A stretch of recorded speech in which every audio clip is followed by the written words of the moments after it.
I had experiences in Hollywood, for example, that I was approached to be a part of that underbelly, dark side of Hollywood. And for some reason, I never participated. Like, there was something like that would never let me go. It would never let me participate. I wouldn't know what it was. I remember one time I was invited in Hollywood to by one of Hollywood's elite, I won't say his name, to a dinner party.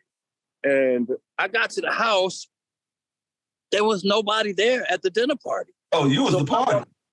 I was the party. So I got there. I was like, this is weird. Where is everybody? And that's crazy. That's crazy. So I will mention this name. Tachina Arnold. Okay. He called the guy while I was there, right? And he took the call in another room. He had the phone on speaker. And I heard her say, you're going to make him a star, aren't you? And I heard him say, well, we'll see how it goes. And then, like, I think I left the stove on at the house. I got to go. Yeah. I got to go. Wow. Go check. I got to go check. I did. I made a beeline out of it.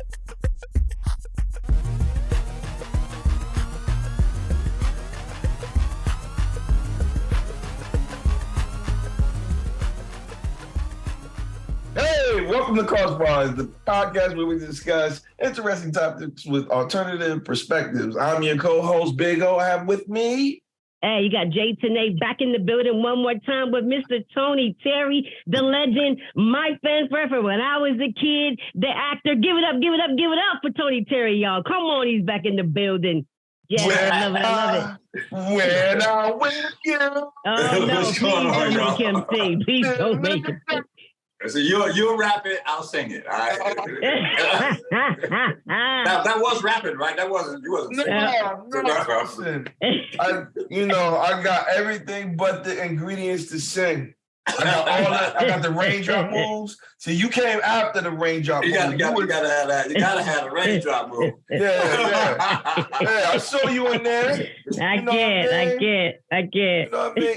Mr. Terry, I want to know this first question coming off, man, because you remind me of his brother back in New Jersey. And when I did some research, I didn't realize that you was in New Jersey for some time. I was, yeah. Well, actually, when I started, I moved to New Jersey, and my first professional gig was at Crossroads Theater in New Brunswick. Absolutely. Yeah. And then I moved to the hood. After that. In Passaic. Oh, no. Oh, okay. I was in Plainfield, so we was right there. So, I used to see a brother in Brokers, and he used to walk around with a rose, in a club, just looking for ladies. And I was that wasn't you? All right. That wasn't. I was like, all right, that's good. We can nip that one in the bud. All right, quickly. Like that. Not the rose guy. Yeah, not the rose guy. I was like, yo, that dude look mad familiar. Then I said, God, but it wasn't me. In the words of Shaggy, it wasn't me. Okay, so we got to get this straight, because me and Jay, we was talking about where you was from. Now I said that you were from Southern Pines, that's the Fayetteville, and she said Pinehurst. So where is it originally from? Well, okay. I was born in Pinehurst, at Pinehurst, which was Moore Regional Hospital at the time, and that was Southern Pines Hospital. But it's all that's all mixed and convoluted out there together. Southern Pines and Pinehurst. Okay, because I grew up in DC. I grew up in DC, so I claim both as home. Yeah. See, I was like, oh, that boy from Fayetteville. You know what I'm saying? Well, my folks. I got people that are in Fayetteville and Hollywood Heights. Shout out to Hollywood Heights crew. We're from Hamlet, North Carolina. My family is from Hamlet, North Carolina, and Jackson Springs, North Carolina. So the halfway point in there is Southern Pines. My family owned what's the name of it? they owned this water park. It was a lake. We used to go there and have our family reunions there every year. White Lake? No, not White Lake. Okay. It's right on. It's on Route 1 in Southern Pines. Oh, okay. The Cardinal Inn. I'm clueless. The Cardinal Inn. Gotcha. The Cardinal Inn. My cousin owned that, so we grew up having, our family reunions there every year. Yeah. I used to steal golf carts and go off to the store and stuff. Oh, I never heard of that. I'm learning. I'm learning North Carolina. I don't know about that. Yeah, my wife's from Charlotte. What is it? Layton County. So yeah. So that's why I said White Lake, because that's where they all go. Yeah, I know. I'm familiar with White Lake. We've been there many times. Absolutely. So now we got that straight. You kind of straightened that out. When did you move to DC? Because I know I watched the Unsung. I don't really want to rehash, what they went over. I want to get something new. Back. So I didn't give Unsung the whole story. I just did. I didn't give. Got you. You got a point. But yeah, I moved to DC. I started school in DC in 71. So, I'm almost 100 years old. So, hey, since you said that, in 71, you just had a birthday, March 12th. My birthday's March 11th. So, yeah, happy belated birthday. That's what's up. Happy Pisces birthday, in the house. Piscean. Absolutely. Piscean, yeah, I had to throw that in there real quick. Yeah. Okay. Okay, I'm sorry. Go ahead. All right. I'm just 1971. Oh, right. Listen, you look good. All right, let's just put that out there. Because when you said that, I was like, whoa, I wasn't born yet. So like, yeah, and you look good, brother. You look good. Yeah, I just turned 59. I'm grateful to still be in the game. Yeah, and that's awesome. Absolutely. They say that you're in a play. What's the name of the play that you're currently in? Oh man, don't start me lying. I have no idea. All right. I'm doing a walk-on. I just, for me, for my sake, I'm doing a walk-on. So I'm not really in the play. Got you. I come in and do a song or two, and then I'm out. Okay. Oh, that's dope, though. I don't have any lines. But I do have a play coming up that I'm doing. It's called Can a Woman Raise a Man? That I'm doing with Karen Clark and Kiera Clark and Dorinda. Oh, dope. And, the Clark sisters. I'm such a huge fan of the Clark sisters. Right. And Karen is playing my wife. I'm playing Bishop. And so I've never met them. So I'm going to be fanning all. Who wouldn't? Oh, man, they've been my favorite group since I was 12. Absolutely. Since they did the I don't even know all the words, but the whole yeah, I'm just keeping 100. I'm scarred. The sunshine. That's it. Yeah. My life. Yes. The light. I said, when you think about them, when you thought about them, when I think about them, I think about Saturday morning cleaning up, so it kind of brings back some scary moments for me. Like I have to always mop and vacuum. That was scary? Yeah. Everybody did that. We all cleaned up on Saturday. No, sir. Everybody. No, sir. We did. No, sir. Because I had to go outside, inside, and I just thought I was Cinderella. I'm just saying. Because, most people stop, like I had to vacuum, I had to wash dishes, I had to clean the table, iron the curtains, like all that stuff. I said, then I went outside. And you had to rake and everything. Yeah, so that's why I'm like, I ain't doing none of the raking and all that. But I did have to cut grass, though. That was my little hustle when I was cutting grass. That's how I made my little, side money. Bought my skates. Because I went skating every Saturday and every Friday growing up. So, that's how I bought my stuff. See, now gotta ask you some hard questions. Now you done did it. So now, I personally, you was part of that movement that I kind of didn't really like in the 80s. You was one of the brothers, the light-skinned brothers that was kind of had the game in the chokehold, brother. It was like you, Elvin. Man, hate the game. I'm just saying.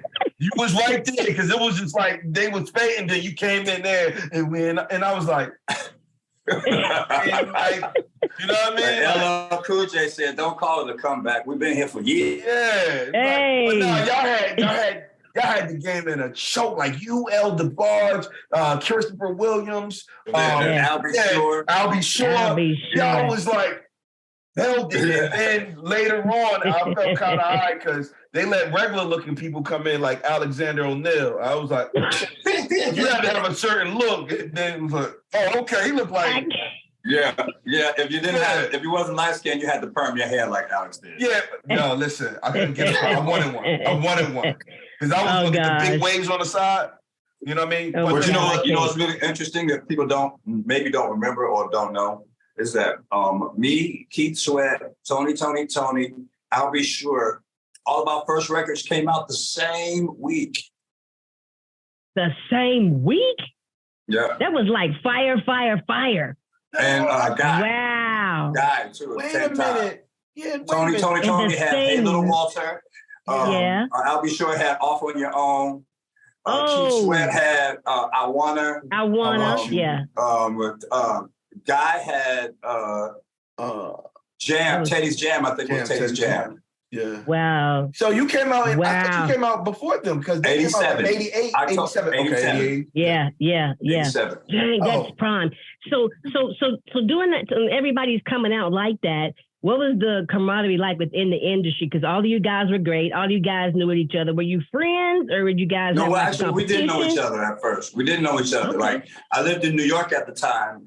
Keith Sweat is from New York. Yeah. I'll Be Sure was in New York, but Tony, they were California. Right. Guy was down in Virginia and in New York.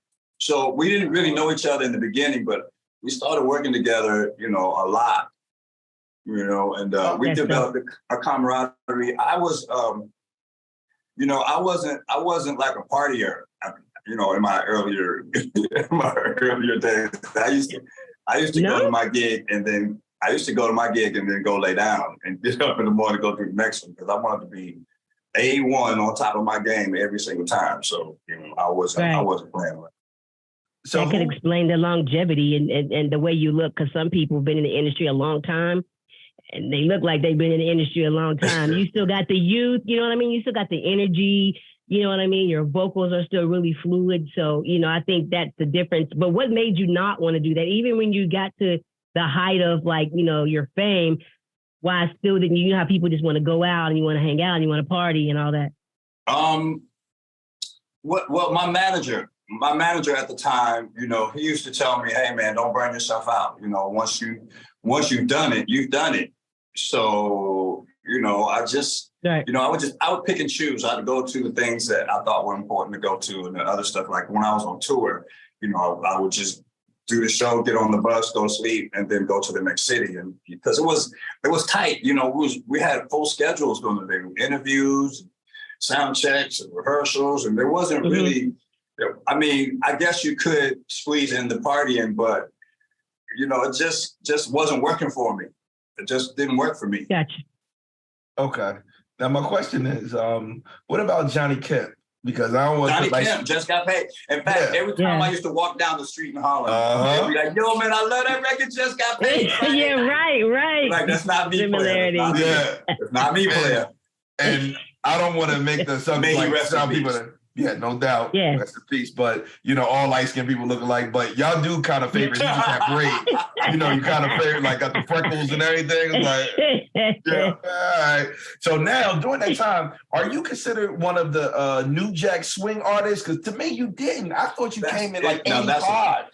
That's a good question. Because while I came out at the same time as the New Jack era started, I think Teddy Riley was credited with starting the New Jack. And I don't know that I was a New Jack artist because my music was, growing up in DC was go-go influenced. My first record, She's Fly, Lovey Dovey, that was kind of go-go inspired. And I didn't really, when I signed to Epic, they didn't know what to do with me. Because my sound was so different from, it wasn't New Jack. It wasn't something specific. It was what somebody's trying to call me, fool, I'm interviewing. I don't even know how to stop it, but they just gonna have to win.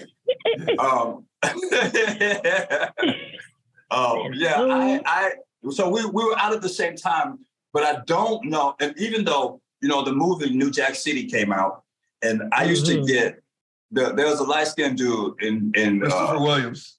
No. It was another light-skinned dude. And they used to get me confused with him all the time. He had blonde hair or gold hair or something. They used to call me him all the time.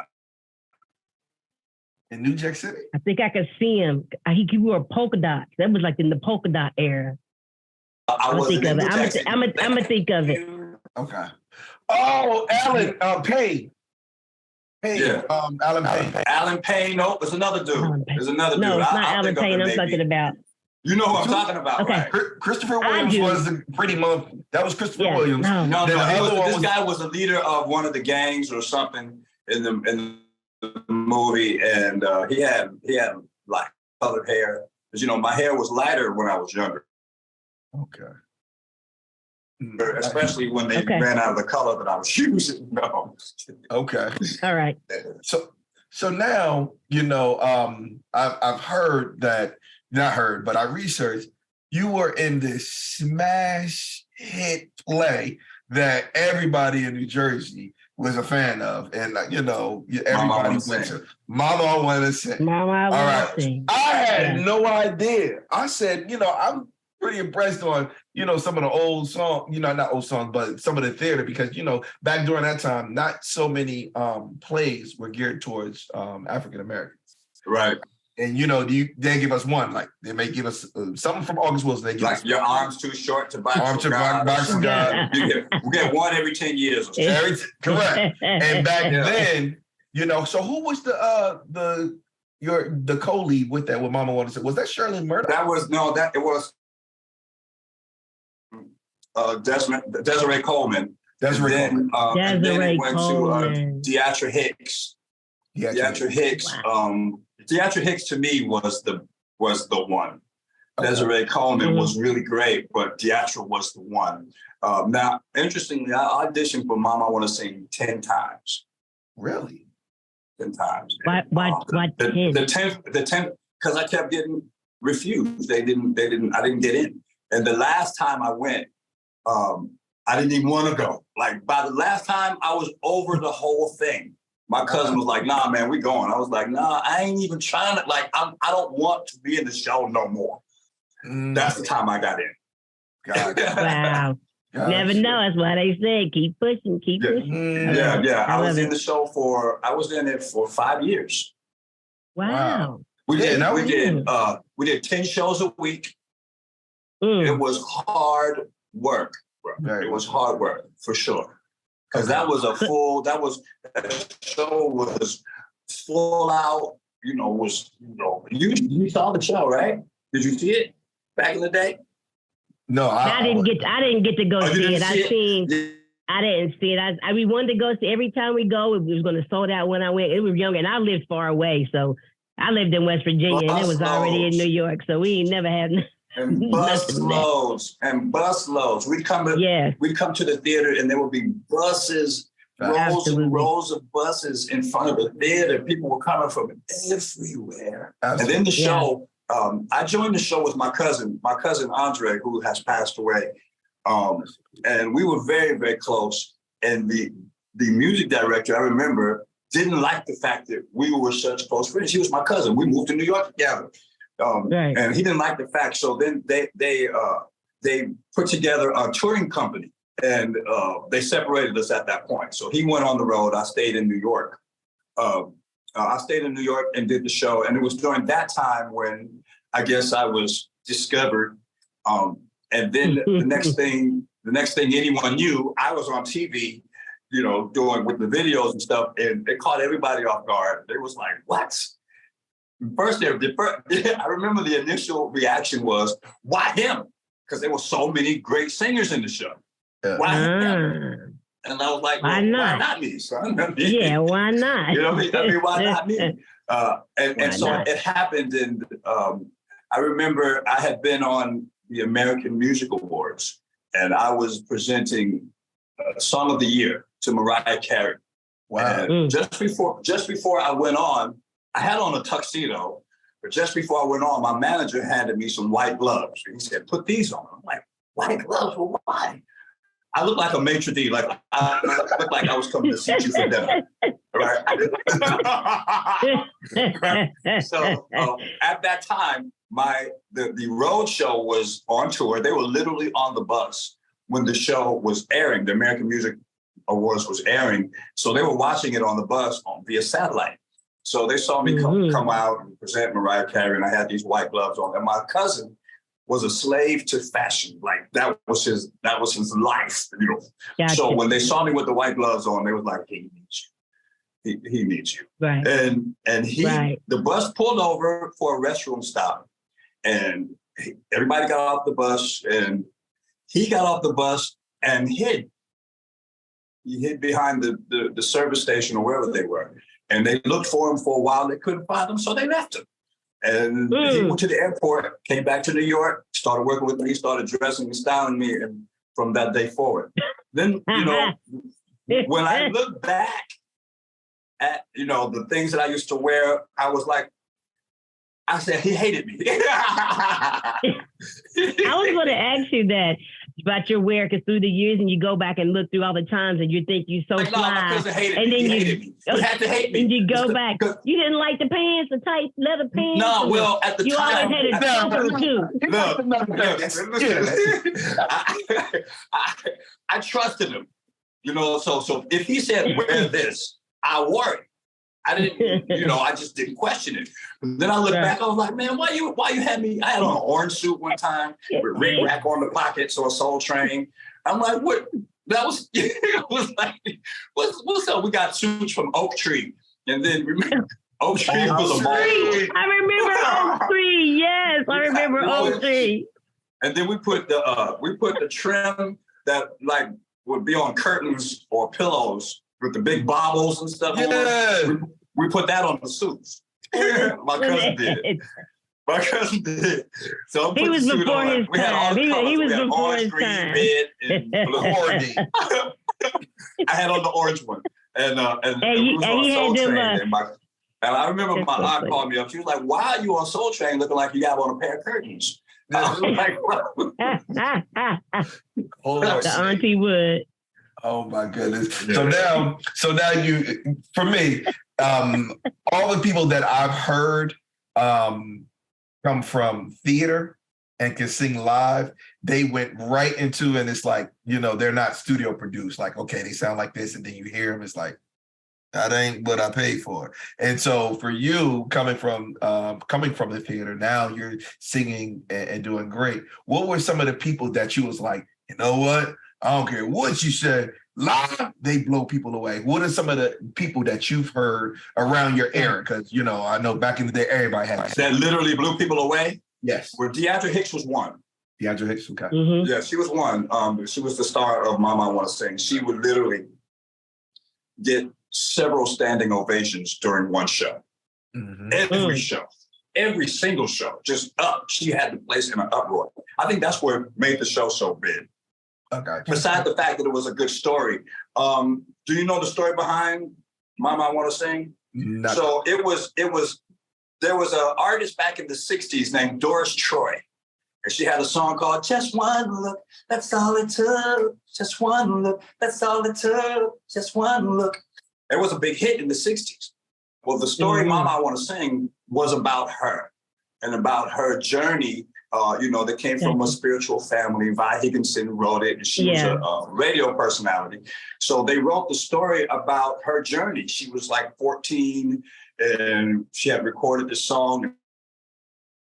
Her father didn't want her to go, but she recorded it secretly, and it became a hit. And then she wanted to go on the road, and they forbade her from going, but she went anyway and became this big star. And she just wanted to sing. Her father disowned her, and she just kept saying, Mama, I want to sing. That was like, it was like a real thing. It just came. I just want to sing, Mom. And so I think that it was a story that people could relate to, because I just wanted to sing. That's why I auditioned for that mug 10 times. Right. You know what I mean? I just wanted to sing. You did. So I could relate to the story, and I think that people could relate to it as well. And aside from the fact that there was so many extremely talented people, like it was like they came a dime a dozen. I mean, they was wearing folk out left and right. So I do have a lot of respect for a lot of. I think that See, I was prepared for that because I went to the Duke Ellington School of the Arts in DC, and we were in high school. We would stay in school. I was in school for like 10, 12 hours a day, 13, 14 hours a day. We didn't even want to go home when school was over because we were just taking it all in, and we would rehearse. So half our day was for academics, the other half was for our respective arts focuses. But we would rehearse 8, 9 hours during the show for 2 months. And so I learned that the fundamentals of putting in the work. So I was never scared. If you remember Fame, that's what I was just about to ask you. Yes. Debbie Allen would open the show and she said, you want fame? Well, it starts here with sweat. It starts here. Well, that was true. Yes, and then I later found out that Fame was actually about the Duke Ellington School. Duke Ellington? Really? I thought they got Juilliard. They placed it in New York. Mm-hmm. But it was inspired by what was going on at Duke Ellington. When I first walked in there, when I walked into the building, which is huge White House-looking building up on a hill in Georgetown in DC, and you walk in and there's murals, that the students have painted all over the walls, of the whole building, and there were dancers dancing in the hallways, and there was actors rehearsing, and there were singers practicing, and there were instrumentalists rehearsing their instruments. And it was like, wow. That's amazing. Yeah, that's super dope. But of course, they had asbestos and exposed pipes and going on in the building. The sacrifice. We didn't mind it one bit. It was like, but now, the school has been completely renovated thanks to Stevie Wonder and a few other people. But I credit my time there to my success and my work ethic, because we really put it in. They really trained us to do it until it was right. Because the saying was, what you do in rehearsal is what you're gonna do on stage. So if you slouch in rehearsal, you're gonna slouch in performance. So we had to give, they call it full out performances every time in rehearsal. When you're 14, 15. Hold on, your can do that every time, but now at 59. Huh? You're breaking your camera, it broke up like you were freezing a little bit. Yeah. All right. It is. I might need to plug up. So let me do that real quick. You trying to find the plug? Got you. Jay, I actually thought that Fame, growing up watching it was about Juilliard. And that's because I didn't know anything about the Duke Ellington School of Art, so that's what I assumed. I thought it was. I'm telling y'all, man, I was deprived as a child when we didn't know about all this stuff. I was like Juilliard. Yeah, I was like, that's Juilliard. He said, "Nah, nobody told you nothing, huh?" Okay. I just have to move my little situation so I can plug up here. Oh, absolutely. Wait a minute, brother. I'm listening to your voice, and you got a very deep, rich voice. How you trying to get up that high? Because I'm thinking like you almost singing right up there with falsetto.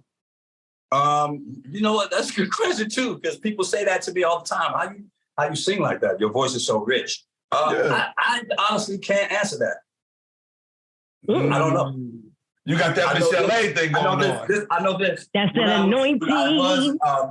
When I was younger, are we still there? Okay. When I was younger, they used to pitch up my songs very, very, very high.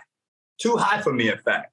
And I'd be like, why are the songs so high? Like when I recorded With You, and I recorded another song called When a Man Cries. And it's like up there. And I'm like, I don't know. Why not, pitching the songs up so high? Like, I'm a baritone. Like, I'm a lower voice singer. And they said that they liked the stress. They liked the tension in my voice when I was reaching for those notes. Like Marvin Gaye, they used to do that to Marvin Gaye, too. He would be almost screaming trying to get those notes out because they were pitched up so high. But then once I recorded it, they were pitched up so high that I actually had to learn how to sing it, how to perform it, because, the studio is a whole different beast than being on the road. Yes. Yes, gotcha. I got a question too. I want to talk about the lyrics. You were talking about When I'm With You, and the lyrics in a lot of your music is just, it like hits you so, it like melts you, like you could feel it and all that. So when you said, when I'm with you, the sun shines my way, baby, our love reflects its rays of light of everyone in the world. Who thought of that? Like, well, I'm going to tell you. Who Okay, thinks of so that? With You, there's an interesting story behind that. With You was written by a friend of mine named Raymond Reeder, that I grew up, musician friend that I grew up in DC with. Thank you. And he used to write and produce for Renee and Angela. Oh, yeah. And there you go. He called me over to listen to some music that he had been working on, and I heard he played With You for me. And by the time it got through, it's for real what I feel when I'm with you. The first time I stopped it, I was like, when we recording this. But then I asked him why he wrote it.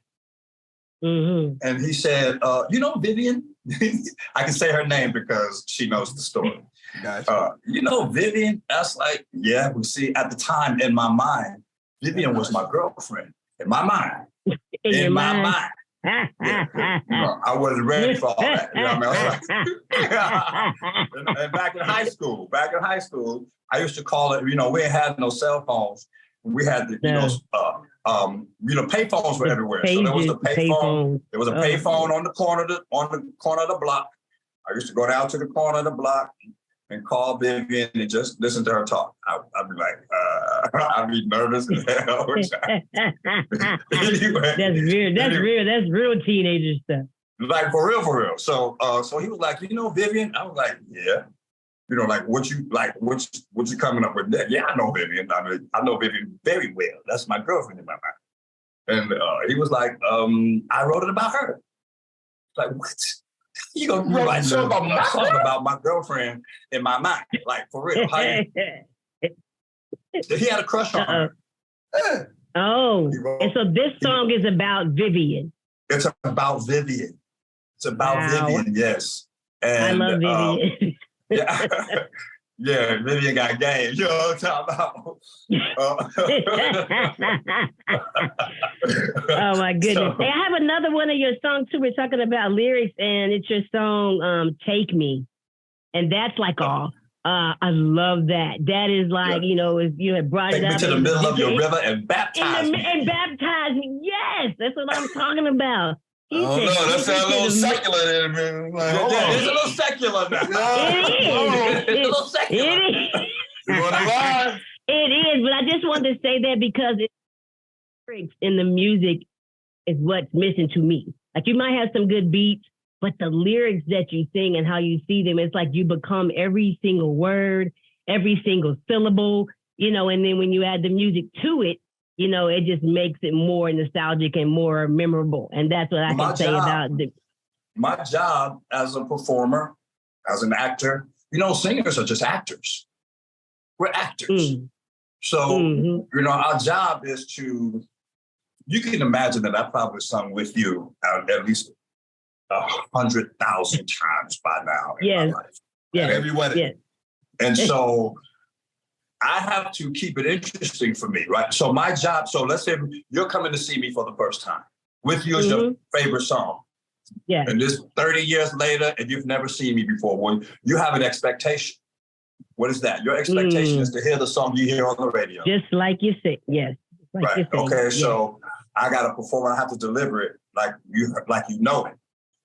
Gotcha. And sometimes that over the years that kind of got a little boring for me. So I would switch it up and just do it a different way, like to appease me, to make me feel better. But then I realized that my job is to deliver. Like if I'm doing Shakespeare, anyone, I have to bring my level of performance up to meet what's required for the role every night. You don't change the role to fit how you feel. You have to change how you feel to fit the role. And so I would have to, our jobs are to deliver the songs with the same passion, the same conviction, the same, thing that makes you feel like you feel when you listen to it on the radio, that when you hear it live, you want to have that same experience. Yeah. And so I try to replicate that as best I can. Okay. So now, So for me, I have this thing where I actually ask you a few questions, rapid fire. All right. You can say both, neither, or you can say one or another. So if I'm gonna ask you, let's give you a real easy layup, like the Washington Redskins or the New York Giants. You get to pick. All right. Both. Okay. Because my dad is like, I'm a Giants fan, but my dad Thank is you. an iHeart Redskins fan, so I can't. We asking you. Yeah, we asking you. So okay. All right. Okay. All right, let's go. What you got? Oh. All right. Listen. See, you had to go on the research. All right. So now, do you take mambo sauce or hot sauce? Mambo. Well, I like them both, but mambo sauce over hot sauce. There we go. What Mambo you know about Mambo. mambo sauce? Yeah. Okay. No, I said, look, had to dig there. Backyard band or rare essence? Oh, Ooh. man. Oh, I know who I picked. But it ain't mine. No. Come on, come on, who Listen, you got? Because I'm friends with all of them jokers. So both. Both. I got you. All right. Good answer. Good answer. Stop acting like you from DC, man. I know some things. We do a little something. Yeah. So now, look. Where do you get the best haircuts from? Is it going to be Southeast DC on Mississippi Avenue or Northeast DC on Georgia Avenue? That would be Northwest DC and Georgia Avenue would be the spot. Okay, Georgia Avenue, Northwest. Northwest, okay. All right. Okay. They keep it tight. They keep the tight cuts up there. Okay. Yeah. All right. Look. But Mississippi Avenue ain't no slouch. And they ain't. I got my, but I had it before I went going. But on Georgia Avenue, you can have your mambo sauce while getting your hair cut. Why you? And walking distance to the strip club. Let's not forget. Walking distance to the strip club. Right, that's the point. Who has the finer women? Okay. DC, West Virginia, or Maryland? Ooh. Wait a minute, you broke up. You broke up. Wait a minute, you froze. Who has the finer women and you froze? Who has finer women? You're frozen, man. Y'all froze. Okay. No, you froze. You froze. You froze. Oh. All right. Okay. Yeah, y'all frozen, guys. Okay. All right. Who has the finer women? DC or Maryland? DC or Maryland, you said? Yes. Mm-hmm. Did you say DC or Maryland? Yeah. Because I can't hear you. You broke up when you asked me the question. Got you. He got it. You said DC or Maryland? Yes. Oh, I have the DC. Okay. Okay, I got you. All right, not a problem. Okay, all right. If you had to get a home cooked meal, would you like to have that in Washington, D.C. or North Carolina? Oh, North Carolina, hands down. Okay. Ooh, got the Southern in there. North Carolina, hands down. All right, just gotta ask that. Let me tell you a quick story about North Carolina. Growing up, yeah, go ahead. Can y'all hear me? Because since you're frozen. But let me tell you a quick story about North Carolina. I had my great grandmother. She was just over 4 feet tall. In fact, we called her little grandma. We called her little grandma. Little grandma would go out and go out to the yard. And she said, "Baby, go get me that chicken." And we had to go and round up the chicken. And little grandma would take the chicken by the neck and whop, whop, whop, whop, whop, whop, whop, whop. Yeah. And the head would come off and the chicken be running around. I'd be like, "Look, Grandma, what the lights keep going off here at the hotel? This is the second time. I don't know what that means." Pray. So little grandma would go pull the chicken out the chicken coop. And I remember we had little chicks. Right. It was originally there was 6 grandchildren, and it was me and my 2 sisters, and my 3 cousins. And so my mother and her brother married. My mother married my father. My mother's brother married my father's sister. So that means the offspring. The offspring. We literally had the same DNA. We had the same grandparents on both sides. Wow. And so we were like. We couldn't be any closer. So we would go spend every summer with with grandma, either one or the other. And my father's mother had a chicken coop, and we got little chicks. And I named my chick Super Chick. And everybody named their chicks, right? I didn't know that. I thought they was our pets.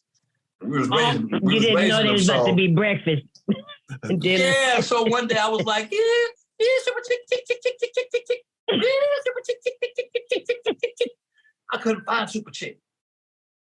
Super Chick was the chicken we ate last night. Little grandma rang his neck. Wow. That was traumatizing. Yeah. Are you? I bet.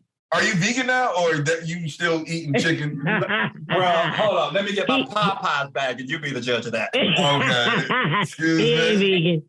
Gotcha. He eating Super Chick. He eating Super Chick's cousin. Yeah, he's cousins, everybody. He ain't care. Hold on, wait. So we gotta get back to the quick. All right. Right. All right. So now we got all right, cool.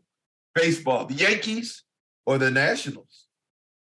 The Yankees. Okay. All right. Jordan or LeBron? Jordan. Okay. All right. I'm gonna leave Anita out of this one. So I go with Patty or Aretha. Aretha. Ooh. Okay. All right. No question. Although my very first concert was Patti LaBelle. I was 12, and my aunt took me to Howard University to Crampton Auditorium to see Patti LaBelle, and I had never seen anything like that. Like, I had never experienced a powerhouse singer live in person, and I was completely mesmerized. Like, I was in tears. I'd never seen anything like that. That's when she was in her prime, kicking her pumps off and rolling on stage. I ain't never seen nothing like that. Okay. Amazing. So now we get to some of the hard ones, all right? Dunbar or Duke Ellington? Oh, come on, man. Stop playing, man. All right. Well, you know what? I got a little thing, though. I played Paul Laurence Dunbar in a play. Okay. Oh, okay. Pittsburgh Sings. Yeah. Light-skinned Paul Laurence Dunbar. Okay, light-skinned Paul Dunbar. Okay. Could be a Malcolm X. Well, or come to Jersey, you know what I'm saying, get the, Paul Robeson, but we're going to go. Now watch this one. Let's just switch it up real quick. Malcolm, goodness gracious, Spike Lee or Tyler Perry? Spike. Spike, okay. I ain't down with the man wearing the dress. Got you. All right. So now, so now as we start closing up, some things that was personal to me. All right, Cinnamon Toast Crunch or Frosted Flakes. Frosted Flakes. Although I had Cinnamon Toast Crunch for breakfast this morning. I had Cinnamon Toast Crunch for breakfast this morning. But I like to slice up a banana at my Frosted Flakes. And put your Frosted Flakes. Oh, yes. But I said, then I got to eat it all before it starts getting soft. You know what I mean? Yeah, it got to be a little bit soggy, though. A little bit soggy. And this one, I'm going to finish with this one because this has been a controversy for the last month. Controversial when I asked people random about this one question. All right, what you got, Body of work, acting wise, Eddie Murphy or Denzel Washington? Denzel. Said that too. Denzel. You said that too quick. Okay. All right. Got you. The answer's in. All right. That's it. You're right. You Denzel had multifacets. Denzel is a multifaceted actor. He could come in, and the thing with acting is that what makes acting look easy is that real actors don't act. They become. Yes. Oh, bars. Yes. They become. You have to become. Yeah. So wow. When I asked that question, right? And some people said it quick, and I said, okay, name Denzel's top 5, and you name Eddie's top 5. It's not even close in the Black community. It's really Eddie. Like when you search, Eddie is a comedian, so he's funny, right? But Actor. You go straight to actor. Okay, so it's like putting Eddie Murphy against a singer with Party All the Time. Yeah. Okay, now watch this, right? He has other movies that shows his range. Remember, Denzel Washington, they gave him The movie Life? It's like Life. But you had Mr. Church as well and Dreamgirls, where he wasn't a comedian or trying to clown around.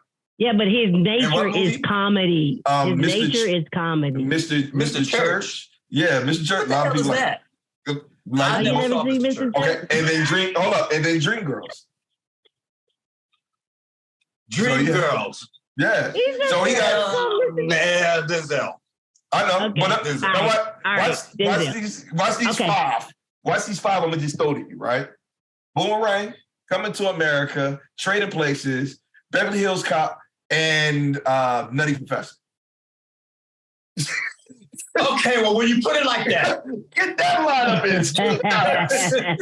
I ain't even had Life. I ain't added what you call it? What's about Harlem Nights? I'm like, put some things to the side. The Harlem Nights was funny. Harlem Nights. Yeah, Harlem Nights is hilarious. Okay, you know what? No, then I gotta.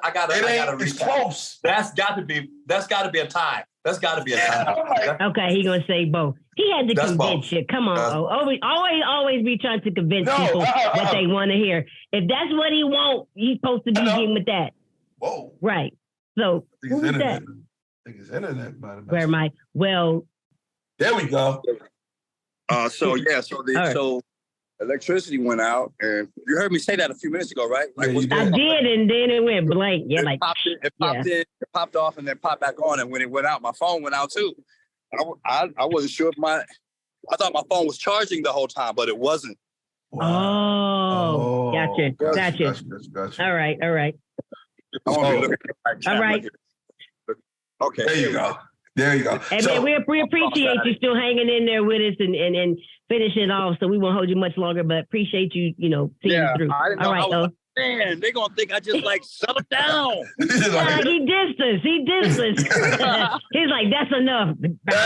I'm talking about Denzel. Don't ever talk about Denzel. I was like, oh, man. All right, but me and Jay today, we were continuing the conversation about some of the acts that you came in with, because when you just said, Tony, Guy, and the other artists, I just named like 4 more, and I was like, Jesus Christ, it was crowded. So like a few months ago, we interviewed Glenn Jones. And so he was more towards the early 80s. Yeah, he was before me. In fact, me and Glenn toured together a lot. And love it. Howard Hewitt, Glenn Jones. He did say that. Whenever we do an interview, I say, man, I grew up listening to these guys. And they cannot stand it. They can't stand it. You trying to call them old, right? So when we just thought about, I said, you came and you were in the same run with Bobby Brown, and then Aaron Hall separated from Guy, and also Tevin Campbell was getting pushed by Prince and Quincy Jones. So you were still in the era. Now, how did you feel about Aaron Hall basically getting his whole styles stolen from by R. Kelly? You mean Charlie Wilson got his style stolen by Aaron Hall? Oh yes, my God! Did. I heard that. I did. Yes. Okay, I don't know. I agree. I agree. Yes, he does. Yes, he does. Yeah. I was thinking it the other day. I was listening to Charlie Wilson, and I said that we was on Sirius XM. He does. So does that mean that R. Kelly is basically the grandson as far as his art and performance? That's all I'm speaking of. His art and performance of Charlie Wilson. You think R. Kelly sounds like Charlie Wilson? Sounds like the other guy. Go, oh. Yeah. He sounds like Charlie Wilson at all. Wow. I don't know.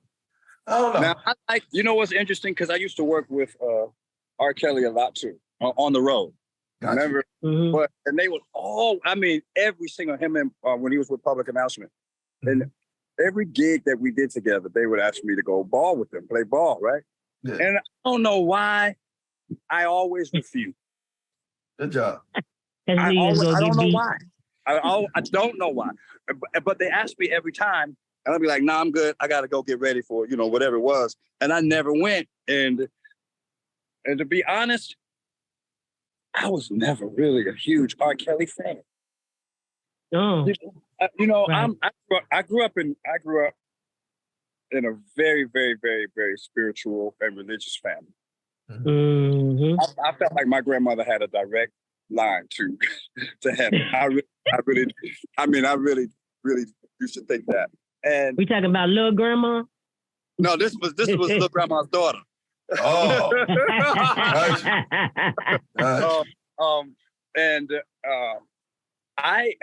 there's a saying that the Lord looks out for fools and babes. I got a shirt. Mm-hmm. I made a shirt because me and my partner used to always say that. I got a shirt. Yeah. No fools and babies. Gotcha. Ain't no baby. Gotcha. I know. Ain't no baby. So I must be a fool. Must be a fool. I was always, how should I say it? Covered.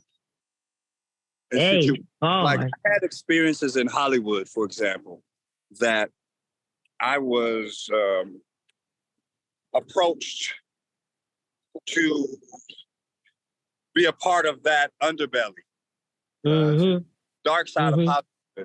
And for some reason, I never participated. Like there was something like that would never let me go. It would never let me participate. I wouldn't know what it was. I remember one time I was invited in Hollywood to by one of Hollywood's elite, I won't say his name, to a dinner party. And I got to the house, there was nobody there at the dinner party. Oh, you was the party. I was the party. So I got there. I was like, this is weird. Where is everybody? And that's crazy. That's crazy. So I will mention this name. Tachina Arnold. Okay. She called the guy. Yeah. He called the guy while I was there, right? And he took the call in another room. He had the phone on speaker. And I heard her say, you're gonna make him a star, aren't you? And I heard him say, well, we'll see how it goes. And then like, I think I left the stove on at the house. I got to go. Yeah. I got to go. Wow. Go check. I got to go check. I did. I made a beeline out of it because I didn't know what. I didn't know, what. I'm like naive. Like I didn't have I didn't have anybody helping me navigate through this thing. And so I found myself in situations that, probably others were not so lucky to come out unscathed. But I did, and I do give all glory and all honor to God because I do feel like that I've always been covered, and that I've always been shielded from that which could and possibly would destroy me. I love it. And so I love it. I have just always been convinced that I am. You see what I got on? Yeah. Yeah. Son of a king. Son of a king. I mean? Yeah. I just feel like that I've had a special covering, and I don't take that for granted. I never have taken it for granted. In fact, it's been my ace in the hole. It's been like the thing that's been a part of my longevity and that I can attest to, and then I can say that I'm in it this long because God got my back. That's what's up. Amen to that. Yeah. Amen to that. And so I wasn't down for none of that Hollywood foolishness, and I didn't really want to hear about it. I was scared of it, in fact. I didn't know what it was. I still don't know exactly what it was, but I don't want to. I'm good with what I do. Absolutely. So now you're about to produce, but you're starring in a play, and you have another play coming. And now, is this going to be the second career that you're doing as far as producing of plays or be a producer of TV? Because right now it seems like everyone is looking for content, and being that you are a veteran of the stage, it seems like the natural transition would be you get behind the lens and saying, all right, let me show you what I could do. If an opportunity presents itself, I would probably take it because, I often get hired to do what we, Black theater, urban theater. Understand. Hitting a circuit or whatever. And, if you've been to Black theater, it's usually a pile of hot, stinking mess. You know what I mean? Because, it'll be full of church members and friends of this one and friends of that one, and nobody can act. Nobody knows what they're doing. And so that's when I would bring in my experience. Because, you know, nowadays, you know, these urban theater projects come out and they rehearse for 1 week. And then they go out and they do the show. But then every night, the show be different. Because don't nobody know their part. People be ad-libbing. And I'm thinking, you know, if we were doing legitimate theater, we couldn't get away with this. Yeah. You can't. And I keep referring to Shakespeare because it's a thing that everybody knows. But you can't change the words and then still and say you're doing Shakespeare. Yeah. You can't make up new lines. Romeo, Romeo, where you at? you know what I mean? You can't do that. You're not doing Shakespeare. You have to do the lines that are written. And people take for granted, you know, playwrights and writers sometimes slave for years. It's a labor of love to write their scripts. And then for the actor comes in and decides they're just gonna ad-lib and just create new stuff. For me, that's the quickest way to get fired. Wow. You gotta say the lines that I wrote. Yeah. You gotta perform the lines that I wrote. You don't have the authority to just change things up. So I'm a stickler like that. I guess I'm probably akin to a drill sergeant. We're gonna do it till we get it right. Okay. And if you don't know the part, we're gonna be here until you learn the part. Okay. And from that, you know, I actually definitely respect that. I know myself, I wish to be an actor. However, I always look at it like comedy and acting. I say it's cool. Right now, I'm gonna stick with education, you know, educator / entrepreneur. That's my two things. But, you know, I always looked at it with a respect. That's why I can speak about different actors and different nuances of it. And also look at some of the things that, okay, from you being on stage, it's like easier, it seems. So for instance, a person that I seen that was a singer, then she went back to stage, and then the two women had two different completely shows they did awesome. It was Heather Hadley and Deborah Cox. Deborah Cox, yeah. Because Vivian Green was before, but Deborah Cox, and they did Aida. And I was like, oh my God, like she was amazing. You know the Deborah Cox story, right? She sounded like Whitney Houston. Yeah. And Whitney had Arista sign Deborah Cox. Mm-hmm. And then because she didn't want to be in competition, so they put her, she on purpose had them sign her and then put her on the shelf. So she could.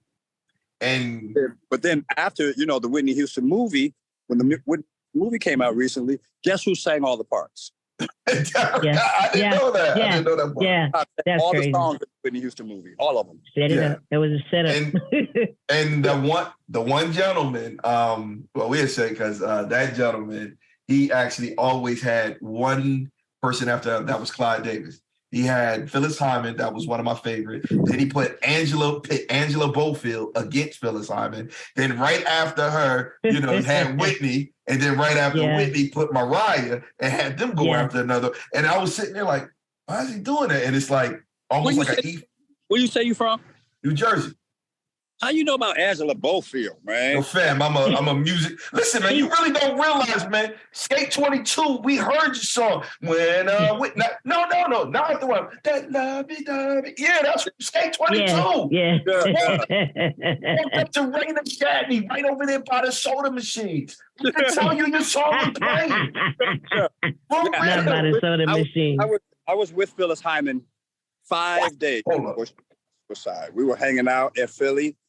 We were at a party celebrating Tony Brown, who was an icon on radio in Philadelphia. Yes. And, we had a ball. Like, I couldn't imagine that she was depressed to the point where she would take her life, because we had an amazing that night.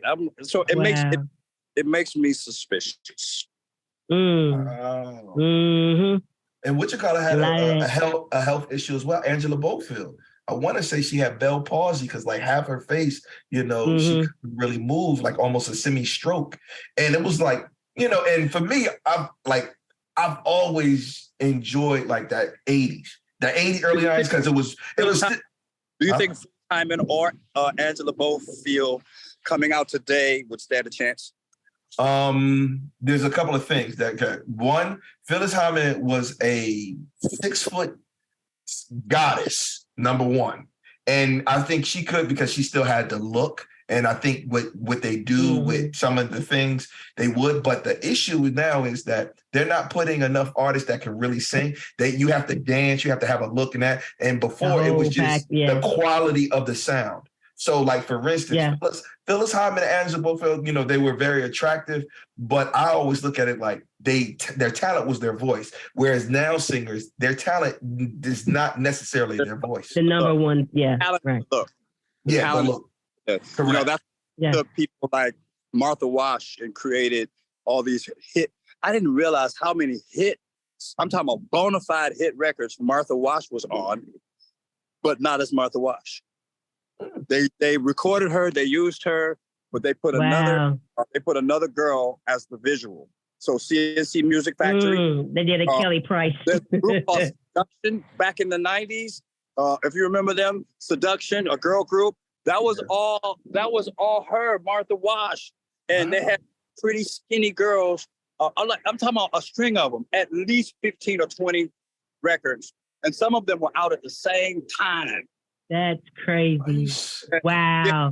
You just screwed us on that, bars on that. But they were different group names, and none of them mentioned Martha Wash, and she was the same. Wow. That happened a lot because, you know, she was a big girl, and they just thought it happened with Jennifer Holliday. They thought she was too fat.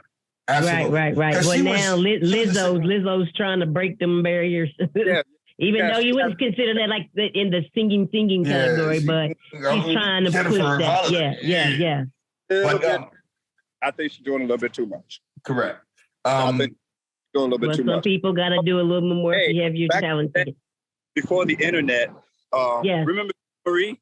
Yeah, Tina Marie. Tina Marie, yeah. I don't remember this, but Tina Marie was a star before we knew what she looked like.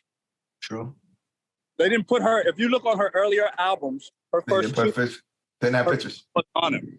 Correct. But she was a white girl, and they didn't want us to know that she was white. So she was a bona fide star, and then they let us see her. Correct. And they were doing that, what they call the Blue Eyed Soul, where what's my man do for love? Bobby Caldwell. Right. Yeah, they just talked about that. Bobby Caldwell. Called back because I want to say he just passed. Correct. Oh, well, I didn't know that. Yeah, I hope I'm saying they were just.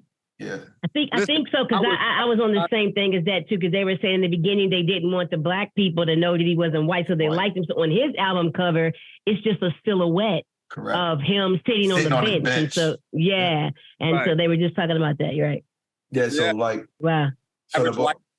Average white band. Now they're average white band. Heat Wave. They didn't tell us Heat Wave was white. No, Heat Wave was black. It was the one guy, the writer. It was white, but the producer, I think it was.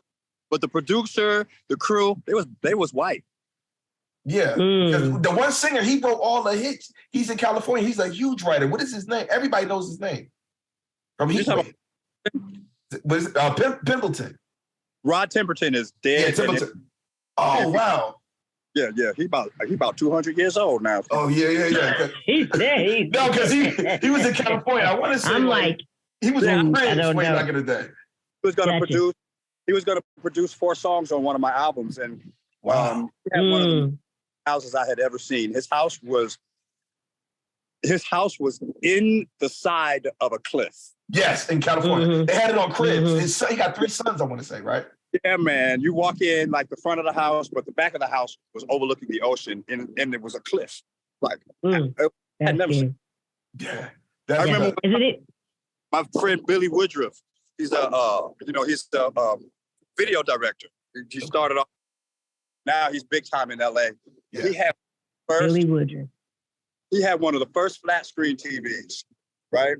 It was the size of a 10 picture, and that thing cost $10,000. What? Back in the day, and it was on the wall, right? And we was all amazed. Can you imagine? About 20 niggas gathered around this little 8x10. like a jumbotron. Oh, y'all, the TV on the wall. Dang, back then, wow. Absolutely. And saying that, just before we even get up here, is there any other producers or anybody that you still that haven't worked with that you want to work with? as far as like your music career? There's a lot of producers that I'd like to work with, but I think we've done all right, you know, kind of working in-house. You know, people ask that all the time, you know, who you got featuring on your album, who you featuring. I'm featuring me on myself. And it's dope. Yeah. Yeah. So now, you know, we coming to a close. It was actually phenomenal. We got through the technical difficulties and everything. Yes. It was, and let me just say, I did get the number. All right. So I got the number over at Skate 22. I know people wanted to know about the soda machines. Yeah. It was all good because, you know, that Lovey Dovey feeling came over me. Yeah. And the story. Tell me, you got some skills on the skates? No, sir. No. He got that little thing the kids hold on to. That's what he got. The little rolly ring. No. You know, when they said all the backward skaters report to the floor, I had to get off. Because if you can't skate backwards, you know, you ain't really efficient. You know, that's right. See, I can skate backwards, so I can shoot the duck too. So I'm just saying.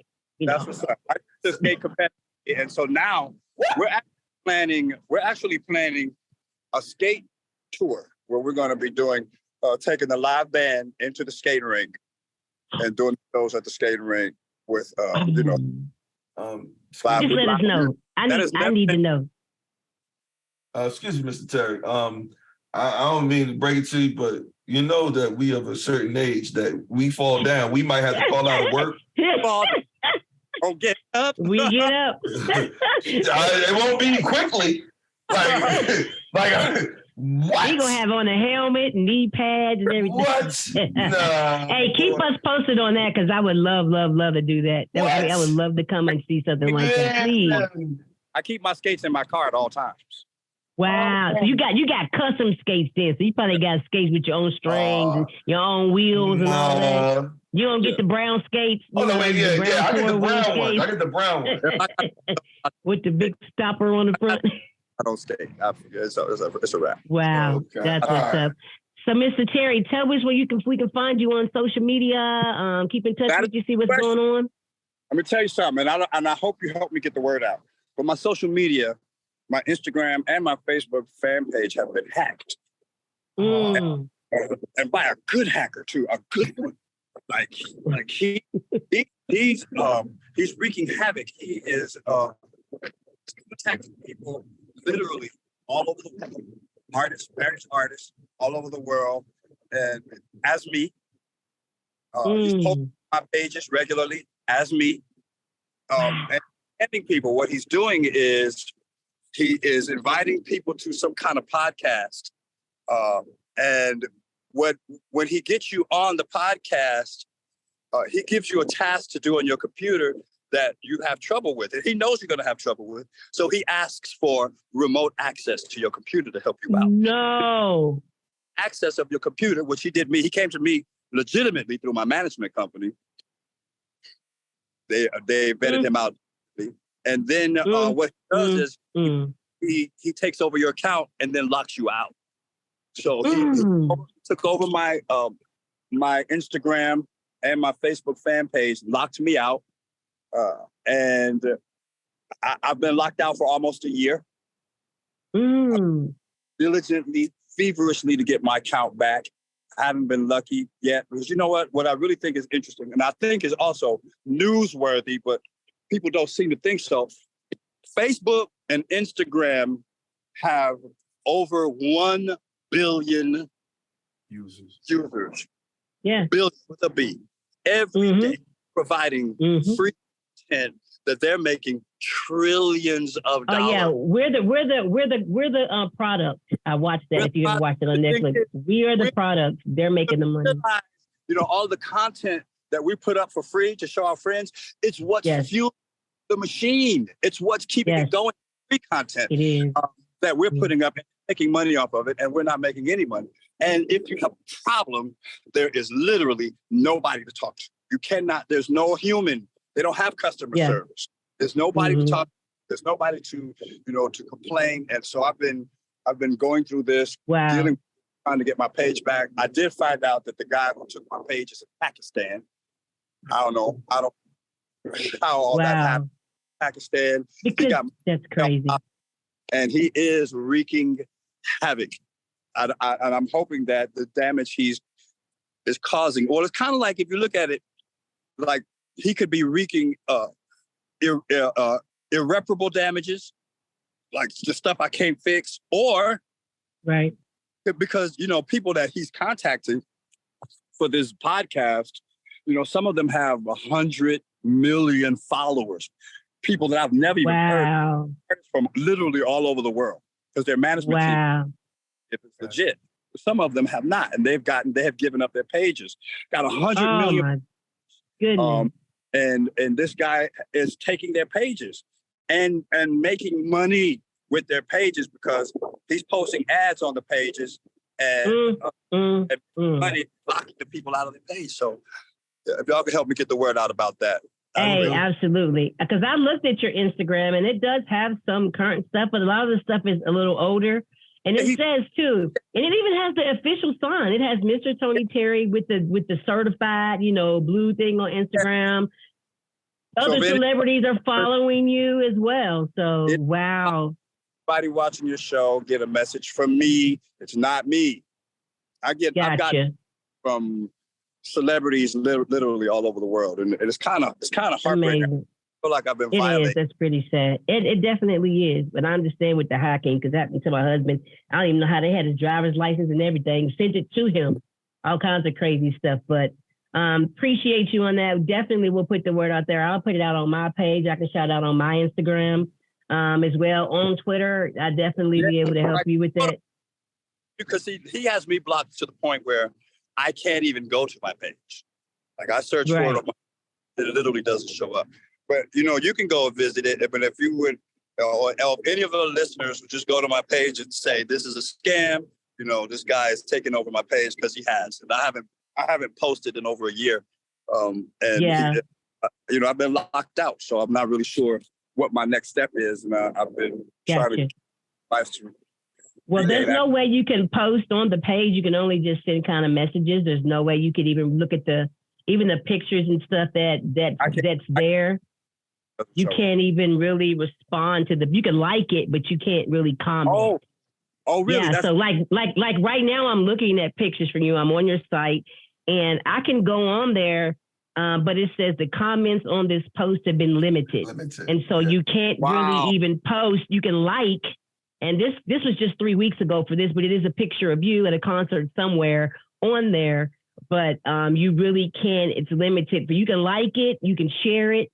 You can do all. Report the page as, impersonating something. Yes, I surely will. Surely will. Well, I appreciate you. I'll do that. Oh, wait a minute for 1 second. I think what you could do, but this is public, but you could do it before this airs. You could actually try to have a parent, and if he accepts any money, then he committed fraud, and then the authorities have to pursue it. So, like, for instance, if you say, I want my page back, I want to get this person, blah, blah, blah, I'd be like, yeah, I want to sign them, this and that, promotion, I'll give you up front. And like, you might say, all right, I'm going to give you $1,000 just to deposit, and then see that. And if he accepts the money, then you can say, all right, I need to go after him legally because he just committed fraud. Problem is that he's in a different country. And so they could shut him out easily with that. That's crazy. In Pakistan, and I'd have to get somebody in Pakistan to pursue this person. I don't know. I really don't know what to do. Gotcha. All right, so I'll definitely go in there and do that, and see how it goes. We'll definitely help you out. But we appreciate you. Sorry that it's happening to you. It's happened to everybody. But yeah, we got to figure out how to way to do that because they are making money off of everybody. So again. Thank you so much, Mr. Tony Terry. Thank you so much for being on Cross Bars, man. We love you. We love your voice. Keep doing what you do. Yes, sir. Bars. Cross Bars, yes, support it. When you get your page back, you got to like and follow us too. You know what I mean? But other than that, we thank you so much. So this is J.TANAE, and I am with Cross Bars. That's KROSS BARZ. You can find us on Instagram, Twitter, TikTok, all the good things on our website. We love you so much. Thank you so much, everybody. Peace.